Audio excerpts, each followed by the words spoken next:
Boa noite, pessoal, tudo bem? Eu queria deixar aqui uma reflexão. Deus falou comigo agora sobre a nossa própria vida.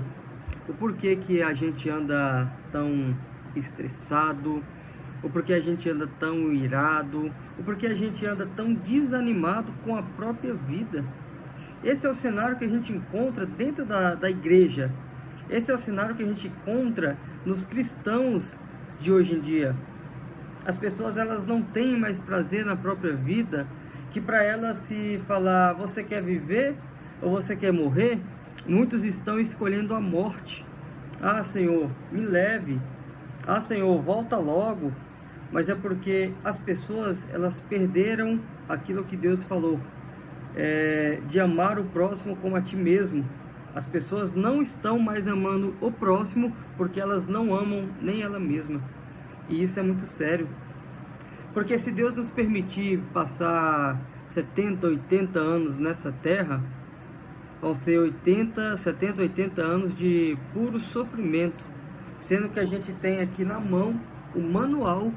E esse manual é para que a gente não só herda a vida eterna, que é o principal foco deste livro, mas também que a gente tenha uma vida plena aqui na terra enquanto a eternidade não chega.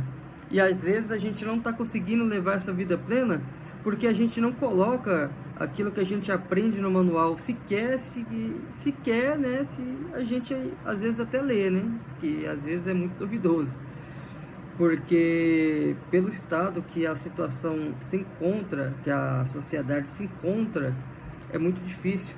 E não estou falando de pessoas do mundo, estou falando de pessoas que vivem dentro da igreja. Às vezes até nós mesmos nos deparamos em situações assim.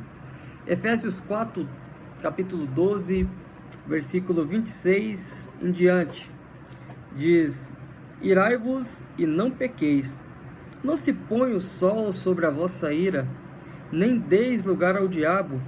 Aquele que furtava, não furte mais, antes trabalhe, fazendo com que suas mãos aquilo que é bom, para que tenha o que dar ao que tiver necessidade. Que nenhuma palavra imprópria proceda de vossa boca, mas aquilo que é bom, para promover a edificação, para que ministre graça aos que ouvem. Gravem esse verso, 29. E não entristeçais o Espírito Santo de Deus, no qual estáis selados para o dia da redenção. Então aqui eu chamo a atenção por verso 29 e por verso 29 e verso 30, que ele fala das palavras impróprias.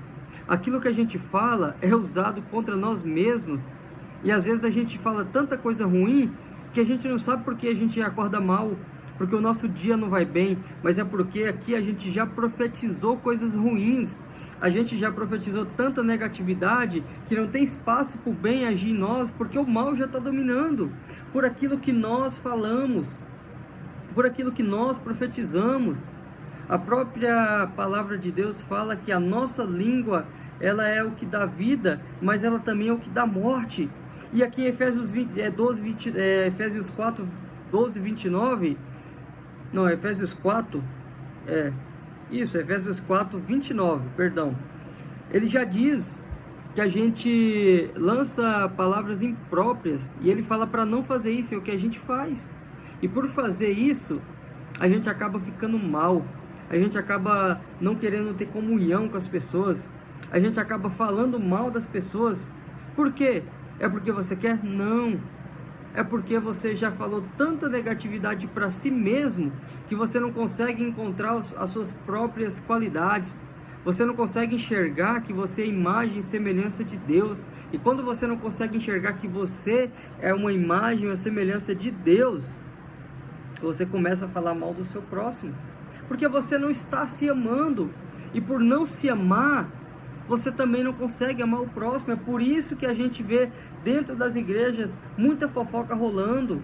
E não é fofoca rolando contra as pessoas que estão lá fora, ou com as pessoas que pensam diferente da gente. É muita fofoca rolando entre os próprios irmãos, entre a própria igreja. É por conta disso. É porque nós não estamos nos amando.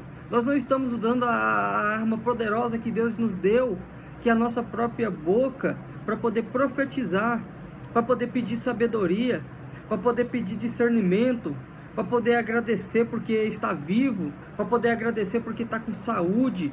A gente só usa a nossa boca para profetizar coisas ruins. E por isso que a gente começa a entrar nesse ciclo vicioso e a gente passa a vida inteira achando que isso é normal, que esse mundo não tem jeito. E tá certo. O mundo ele não tem mais jeito mesmo. Só que nós temos.